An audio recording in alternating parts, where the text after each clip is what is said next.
Welcome to Idea TV News at 9. I am Chinatu Oji. We begin with the headlines. Morocco secures additional 3.3 million from Japan for SAFI fishing port. Swiss-Belgian firm invests FCFA 1.3 billion in WWF cocoa project in Cameroon. NALA secures triple licensing in Uganda, boosting East Africa expansion. African Union to fund 3 think tank consortia under ATTP scheme away from Africa. China's Sunrise launches $154 million textile project in Fez, and business LOMÉ to host REMT's 2026 Public Securities Market meetings. And in health, U.S. expands results-based health agreements to 4 African countries. And in sports, JOTA'S sons to join mascots for Liverpool v Wolves tribute. The news in full. Japan has approved an additional $3.3 million in grant funding for Morocco's fisheries sector, raising total Japanese support for the Surya Kadima fishing port project in SAFI province to $17.2 million. The Japanese embassy in Morocco announced this on December 23rd. The new funding provided under Japan's non-repayable financial cooperation program and implemented by JICA will support the development of a next-generation fishing port at Surya Kadima. The project is to be carried out over 43 months, including construction of a new breakwater and dike, a fish landing quay, a dedicated fish handling area, and extension of existing port infrastructure. Once completed, the upgraded facilities are expected to boost regional fishing activity. SAFI currently ranks as Morocco's 3rd largest fishing port by volume, with more than 51 tons of coastal artisanal fish marketed, according to official data. Moving on, WWF Cameroon has launched a response project reducing poverty and nature loss through sustainable economic opportunities, a 5-year FCFA 1.3 billion initiative backed by Swiss-Belgian cocoa multinational Barry Callebaut, aimed at boosting jobs while protecting forests in Cameroon's East region. The project will be implemented across 31,000 hectares in the Bumba and Goko division, covering 6 community forests, 2 cocoa cooperatives, and 1 non-timber forest products cooperatives.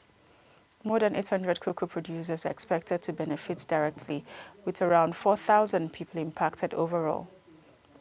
Response promotes agroforestry cocoa systems, rehabilitation of aging cocoa farms, and improved market access, while discouraging expansion into forest areas.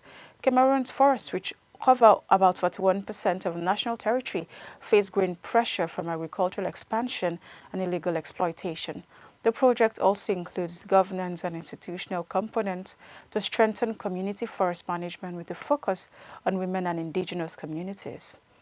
Moving on, fintech firm NALA has secured payment service provider PSP and payment systems operator PSO licenses from the Bank of Uganda, adding to the money remittance license it obtained in 2024. The triple approval positions NALA among the few companies fully licensed across Uganda's regulated payment stack, enabling deeper integration into the country's financial infrastructure, the company said on December 22nd. With the new licenses, NALA plans to launch diaspora and global consumer accounts, enable international business collections and payout through its Rafiki.com platform, and build real-time cross-border payment rails to support trade flows into and out of Uganda. The milestone comes as NALA reports rapid growth, including a 10 times increase in revenue and a 34 times rise in transaction volume, serving nearly 500,000 customers globally. The company raised $40 million in Series A funding in September 2024 to support its expansion. Moving on. The African Union has selected 3 African think tank consortia for funding under its African think tank platform, ATTP, following a continent-wide call for applications launched in July 2025. The selected groups are Raised Africa, led by the Economic Research Forum, Bridge Africa, coordinated by the African Center for Economic Transformation Asset, and a third consortium led by the African Population and Health Research Center, APHRC. Together, the consortia cover West, East, North, Central, and Southern Africa with research themes spanning areas such as economic transformation, food security, population dynamics, and digitalization. Each consortium is expected to receive around $10 million over 2.5 years, subject to institutional capacity assessment and the signing of performance-based partnership agreements, the AU said. Let's go on a break now. The news continues when we return.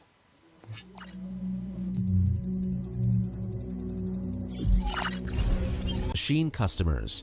Machine customers are AI systems that can make autonomous purchasing decisions on behalf of businesses or individuals. These systems analyze data, predict needs, and place orders without human intervention. For example, AI-powered chatbots can reorder supplies for a company when stock runs low.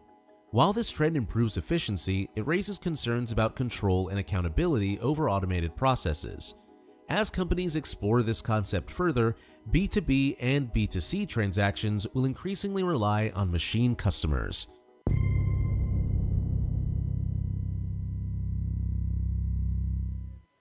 Welcome back. If you're just joining us, this is Idea News at 9. The rest of the news away from Africa. North Korea has released new images showing what it says it's its first nuclear-powered submarine, with leader Kim Jong-un inspecting the vessel at the indoor construction facility yesterday. State media says the submarine, which has not yet been launched, has a displacement of about 8,800 tons, placing it in the same category as advanced nuclear submarines operated by major world powers. Pyongyang says the project is part of its long-term defense strategy, first announced in 2021, aimed at strengthening what it calls its offensive deterrent. Nuclear-powered submarines can remain underwater for extended periods, move faster and operate more quietly than diesel-powered vessels, giving them major strategic value. The development comes amid rising regional tensions after South Korea received approval from the United States to pursue its own nuclear-powered submarines. And in health now, the United States has signed new 5-year health memorandums of understanding with Madagascar, Sierra Leone, Botswana, and Ethiopia, valued at about $2.3 billion. The U.S. State Department announced on December 23rd under the agreement, Washington will provide nearly $1.4 billion, while partner countries are expected to mobilize more than $900 million in domestic funding.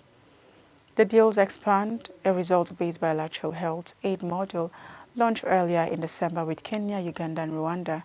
The framework features clearly defined targets, strict timelines, and monitoring mechanisms, including penalties for non-compliance. U.S. officials say the approach aims to deliver measurable health outcomes while reducing long-term aid dependence, shifting support toward government-to-government cooperation and away from parallel systems and NGO-led models.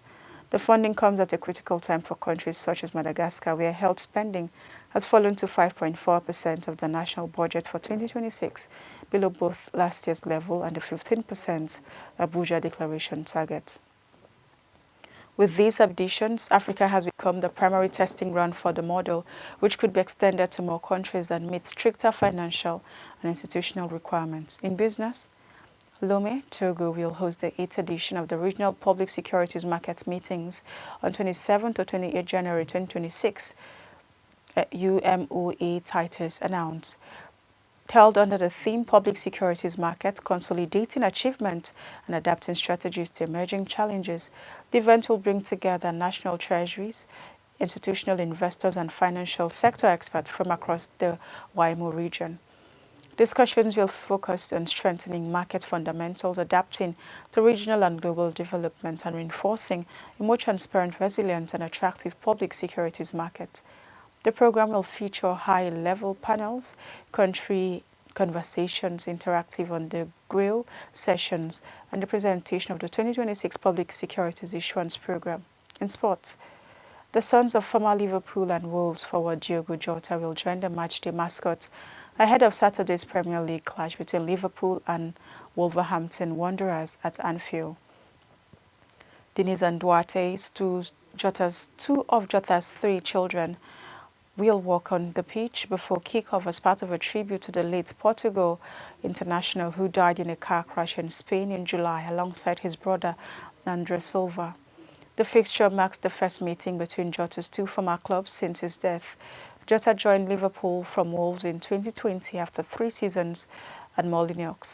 In his program notes, Liverpool manager Arne Slot said he hopes his affection The affection Jota continues to receive brings comfort to his family during their first Christmas without him. Jota scored 65 goals in 182 appearances for Liverpool, helping the club win the FA Cup and League Cup in 2022 and the Premier League title last season. And that's all we have for you on Idea TV News at 9, but before we go, a recap of the headlines. Morocco secures additional $3.3 million from Japan for SAFI fishing port. SWISS-BELGIAN firm invests FCFA $1.3 billion in WWF cocoa project in Cameroon. Nala secures triple licensing in Uganda, boosting East Africa expansion. African Union to fund 3 think tank consortia under ATTP scheme. Away from Africa, China's Sunrise launches $154 million textile project in fairs and in business. LOMÉ to host REMTP 2026 Public Securities Market Meetings. In health, US expands result-based health agreements to 4 African countries, and in sport, JOTA'S sons to join MASCOTS for Liverpool v Wolves Tribute versus Wolves Tributes. We wish you a wonderful holiday celebration. Do not forget to follow us across the different social media platforms at Idea TV. I am Chinatu Oji. Thank you for watching.